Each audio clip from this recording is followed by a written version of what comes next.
Okay, students, now let's start from this part. Okay,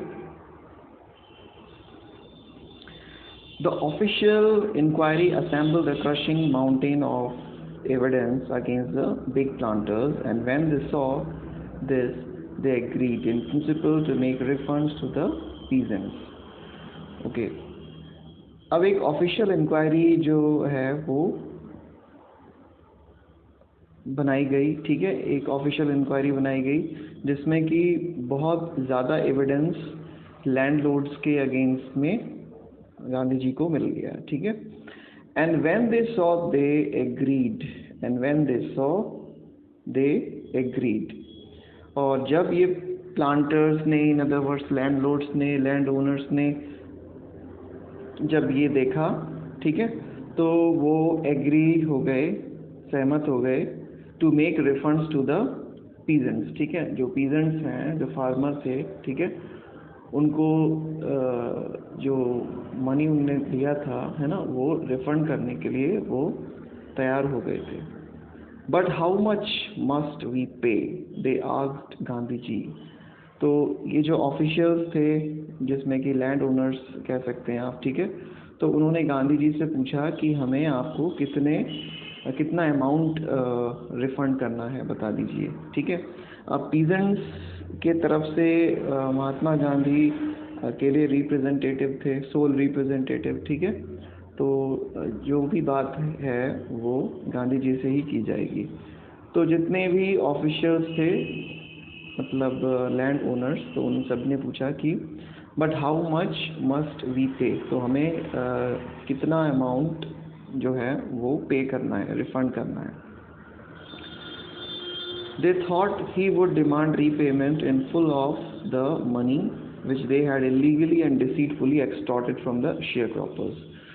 तो land owners ने ये सोचा कि महात्मा गांधी जी पूरा पैसा वापस मांगेंगे, ठीक है, पूरा जो पैसा है वो वापस मांगेंगे, रीपेमेंट करेंगे, है ना, रीपेमेंट, धन वापसी, ठीक है।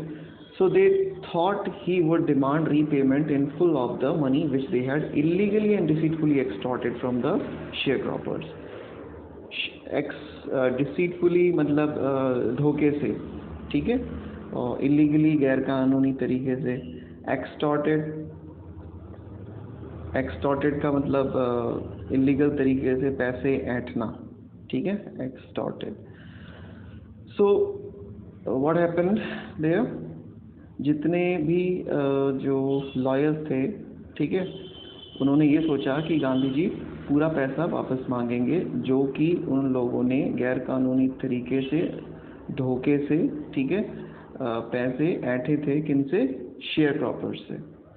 ही आस्क्ड ओनली 50%, लेकिन गांधी जी ने 50% ही अमाउंट वापस मांगा।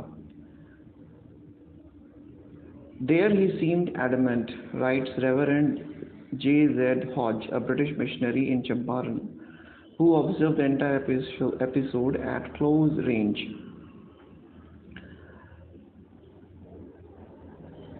अब एडमेंट का मतलब होता है अपनी बात पर एकदम अटल रहना, अडिग रहना, ठीक है, adamant. There he seemed adamant.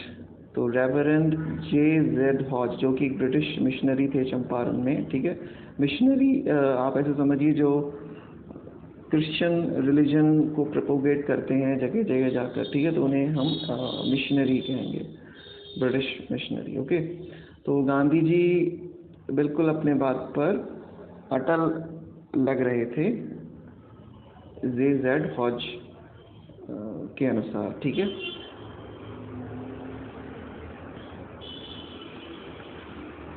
There he seemed adamant, writes Reverend J.Z. Hodge, a British missionary in Champaran, who observed the entire episode at close range. तो बहुत क्लोज रेंज से, बहुत ही केयरफुल होकर रेवरेंड J.Z. हॉज, जो कि एक British missionary थे, ठीक है, चंपारण में, तो उन्होंने क्या लिखा, देयर ही सीम्ड एडमेंट, ठीक है, कि महात्मा गांधी काफ़ी अपने बात पर अटल हैं। Thinking probably that he would not give the way, the representatives of the planters offered to refund to the extent of 25%. और जो रिप्रेजेंटेटिव थे प्लांटर्स के, ठीक है, तो उन्होंने कहा कि 50% तो हम नहीं रिफंड कर पाएंगे, हम इसको 25% तक कर देंगे। And to his amazement mister Gandhi took him at his word, thus breaking the deadlock. तो इसी प्रकार जो है महात्मा गांधी सरप्राइजिंग तरीके से बिल्कुल एग्री कर गए, ठीक है, कि 25% अमाउंट भी सफिशेंट है, ठीक है। और इसी तरह से वो जो गतिरोध था एक तरह से, है ना, वो फाइनली बंद हो गया, ख़त्म हो गया, ठीक है। आई होप आपको यहाँ तक क्लियर होगा।